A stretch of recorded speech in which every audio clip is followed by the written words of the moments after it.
Hi, it's John. Welcome to my channel, EV Intuition, where I'm helping you understand about electric vehicles. Hey, a little over a year ago when I bought my Model Y, my wife and I decided that we wanted to add on to that purchase the accessory of a tow hitch.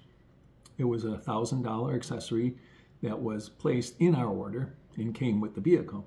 But the idea behind it was that we wanted to, in the future, maybe buy a bike rack that used that tow hitch to take our bikes on a vacation that we would be going to.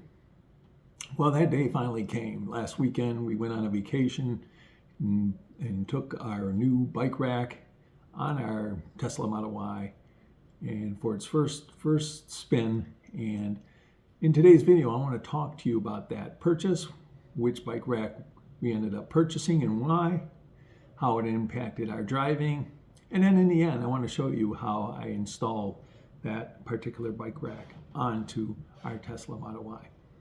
So let's get started.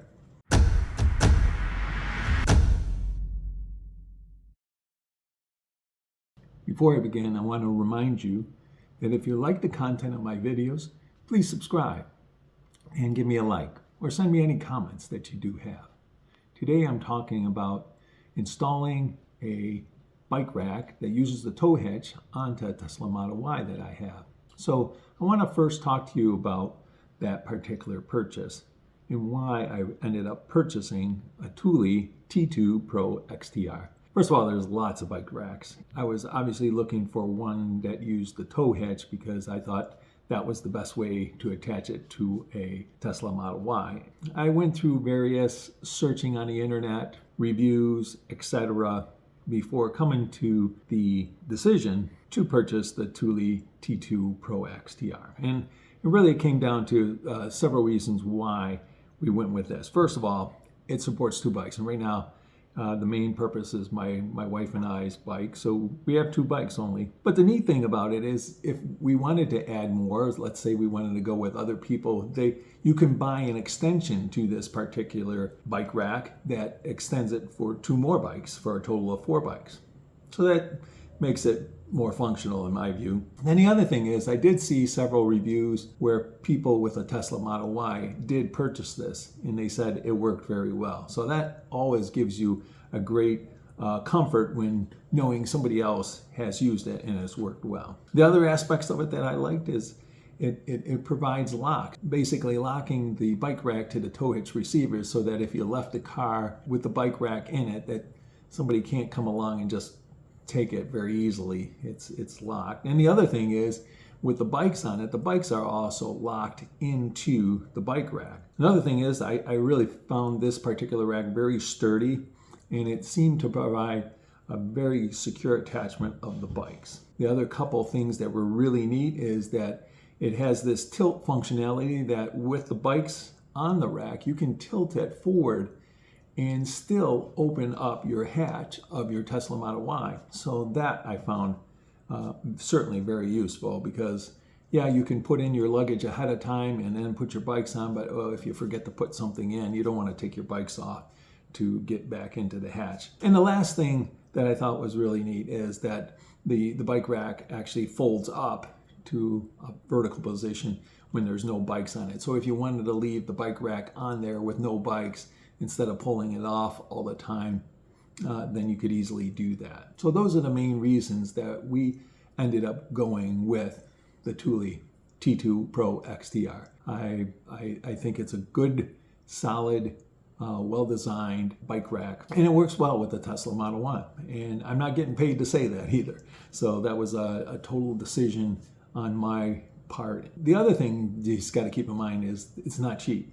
Okay, this is not the budget bike rack. So it retails for $750. If you're only looking to spend $200 to $300, with some bike racks do cost, then this is not the one for you. But as I explained, it provides some of the additional functionality that I was looking for, and I was happy with it. Another thing that I learned after putting the bike rack on to the Tesla Model Y is that you need to know that with something immediately behind the Tesla Model Y, it's a good idea to put the Tesla Model Y in trailer mode. Now you can access that through the dynamics menu as I'm showing here and highlighted in green.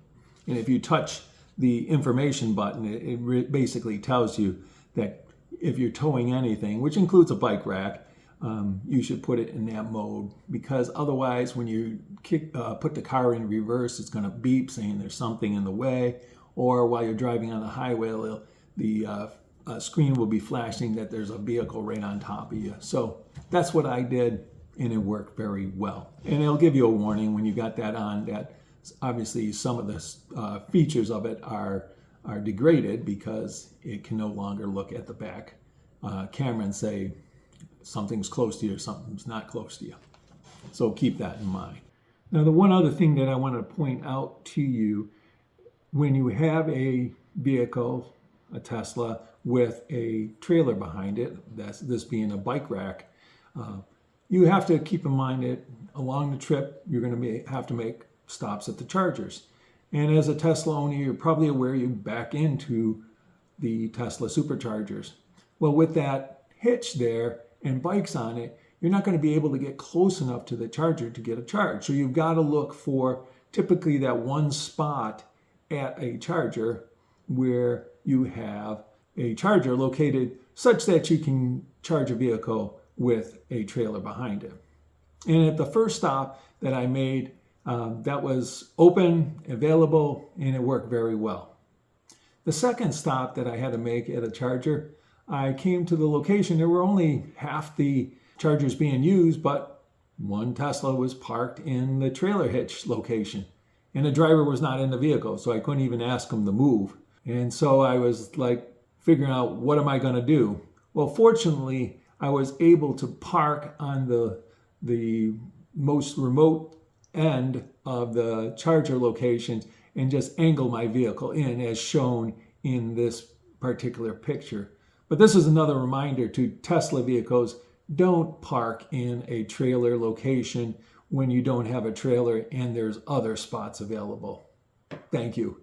The other thing that I wanted to point out, though, and this was one of the things I was curious, is how would the bike rack impact the efficiency of the Tesla? Obviously, now you've got some additional weight, maybe a little over 50 pounds or so, but more importantly, you've got now some bikes on that are going to reduce the efficiency due to wind resistance, more wind resistance on that particular vehicle. And so what I did was I had taken a couple trips this past summer, one without any bike rack on it, and this most recent one with a bike rack, and I took and compared the efficiency of the overall trip. And as you can see in the slide that I'm showing you here, is that as expected, the efficiency decreased with the bike rack on it. I was only getting about 3.2 miles per kilowatt hour with the bike racks on it, whereas a road trip without the bike racks, I got 3.6. So that's roughly 11.5%. Now this is obviously one data point. I'm comparing two trips that I made, but the weather was pretty comparable between the two, and I don't see any differences in any of the weather conditions between the two. So I think it's somewhat reasonable to expect that you're going to lose some efficiency, somewhere around 10% or more, when you have the bike rack on. And so you've got to keep that in consideration when you're driving. You're not going to get the full range that you're normally used to. I usually get maybe 260, 270 on a highway. I got less than that because of this particular bike rack being on there. So in summary, I've been very satisfied with my purchase of the Thule bike rack and how it performed on my weekend trip, taking my bikes. Now let me give you some step-by-step photos of how I actually assembled this particular bike rack, that being the Thule T2 Pro XTR, and then installing it on my vehicle. Okay, here you see the Thule T2 Pro XTR box as you get it when you purchase it. It's 52 pounds and stands a little over 4 feet high. But the key thing that you want to note is make sure you take note of the model number shown at the bottom of the box, the 9034 XTR, because that indicates the size of the hitch, and it must match your hitch receiver. So if you have the Tesla Model Y, which I do, it has a 2-inch hitch receiver. So you got to make sure that you get the Thule with the 2-inch, and this is the model number for that. Now, opening the box, you see that there's not a lot of components in it, but this is kind of how it's arranged when you just pop open the cover. Now, it comes with instructions. The instructions are all diagrammed. There's no words, so sometimes it's difficult to figure this how to assemble it, but I'm hoping this video helps you better than their manual did.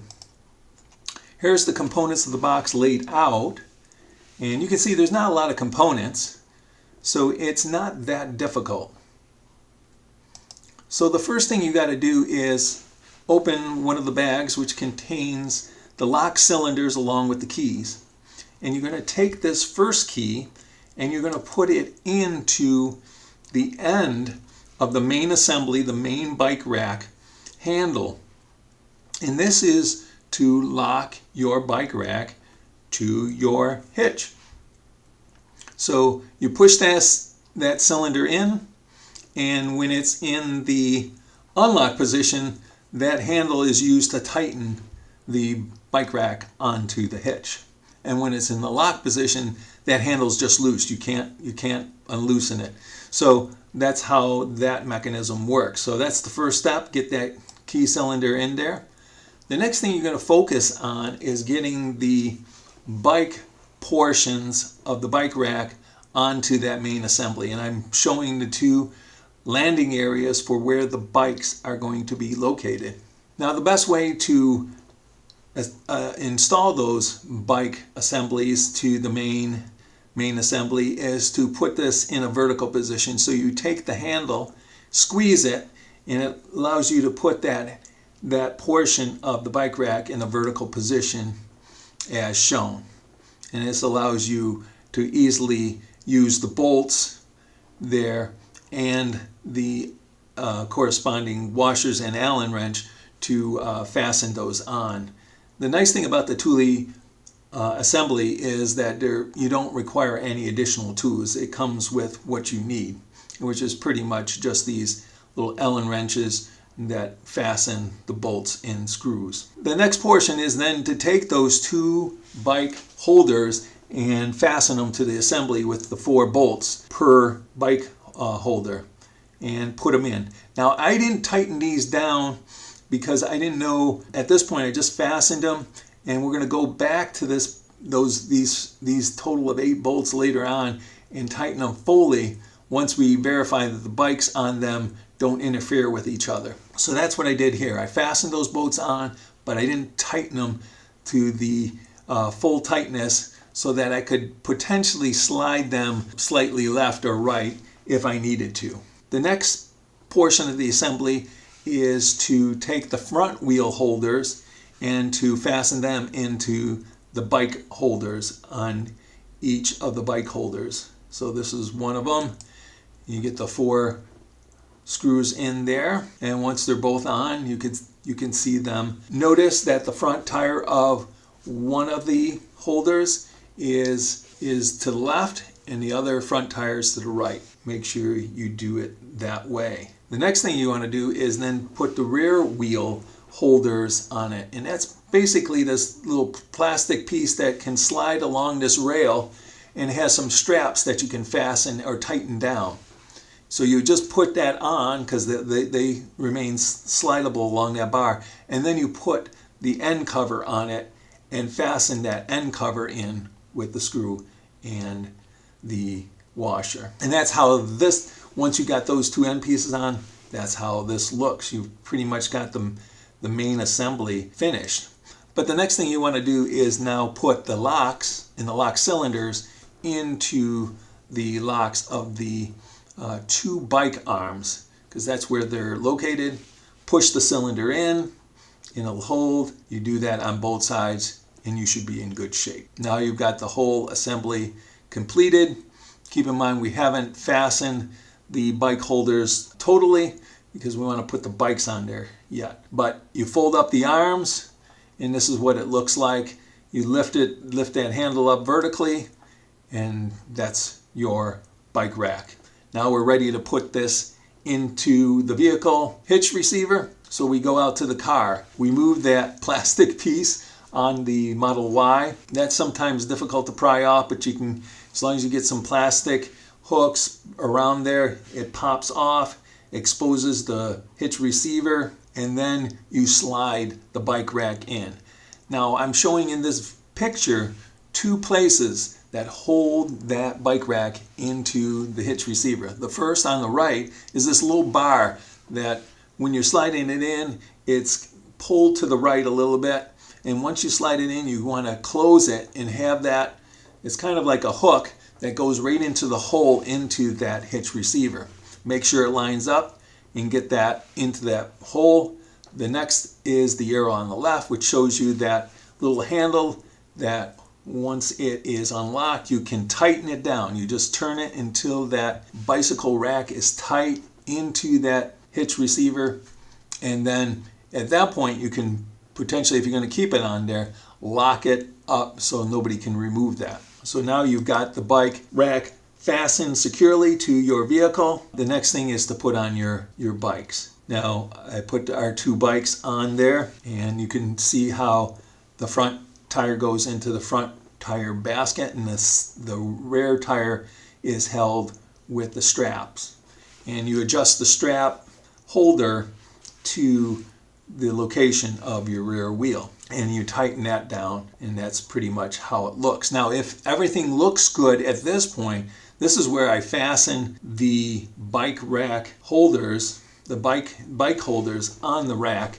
Remember I said I wanted to verify that they're going to hold the bikes properly. If I got this, fine, I remove the bikes, and then I tighten those bolts down and say we're good, and make sure they stay in place. Now the last thing you want to do is put the bike locks that come out of the handles and circle around the bike frame and lock those up so nobody can take your bike if you're parked somewhere without you being there. The other nice feature